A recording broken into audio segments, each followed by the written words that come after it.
Auto করে চলে আসলাম Chandina pilot স্কুলের পিছনে। এখানেই মাহার নানুর বাসা। বাসায় ঢুকেই দেখি বেলুন আর জরি দিয়ে সব সাজানো গোছানো হয়ে গেছে। সাজানোতে কিছু অসম্পূর্ণ ছিল, সেটা রাকিব ভাই আর আতিকুর আব্বি মিলে ঠিক করে দিল। সব চাচুদেরকে একসাথে দেখে মাও খুব খুশি। খেলনা হাতে চলে আসলো আমাদেরকে দেখতে।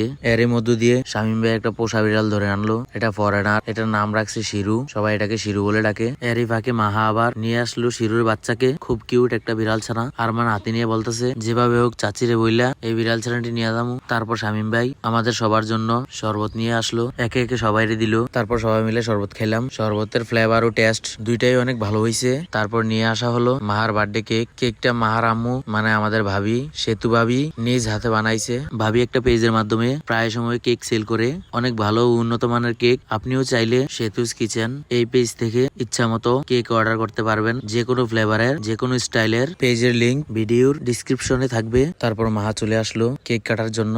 তারপর কেকের মাঝখানে দুইটা মোমবাতি বসানো হলো, তারপর আগুন জ্বালানো হলো, তারপর আগুন নিভিয়ে রীতিমতো কেক কাটা হলো। তারপর সবাই মিলে বললাম হ্যাপি বার্থডে টু ইউ মাহা। তারপর সবাই মিলে মাকে আমরা কেক খাওয়ালাম, আমরা নিজেরাও খেলাম। কেকের কোয়ালিটি খুব ভালো ছিল, সবাই ইচ্ছা মতো খেলো এবং ভাবির প্রশংসা করলো। যদিও ভাবির হাতের কেক এটাই প্রথম নয়, এর আগেও অনেকবার খেয়েছি। কেকের পর্ব শেষ করে হালকা একটু আড্ডা মেরে খাওয়া দাওয়ার ব্যবস্থা ছিল।